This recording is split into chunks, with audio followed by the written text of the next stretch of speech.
Hello guys, in this video I'm going to show you how to create a table of contents section to your document created on the office.com website.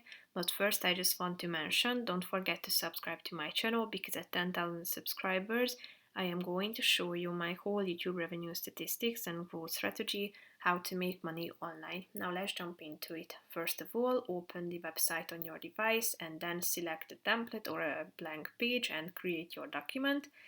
And after that you should tap on this references button at the top. After that, tap on the table of contents button and tap on insert table of contents. So here you can see that it has been added.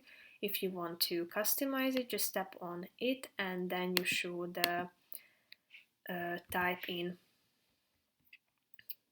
the title. And if you want to, you can also insert a new one. So here you can find, if you want to update it, just tap on the update button and then you can change the name of it. So here you can find the title, last title. So as you proceed customizing and creating your document and adding the headings to your document, they will appear at this table of contents section. So that's pretty much it for this video, guys. See you in the next one. Bye bye.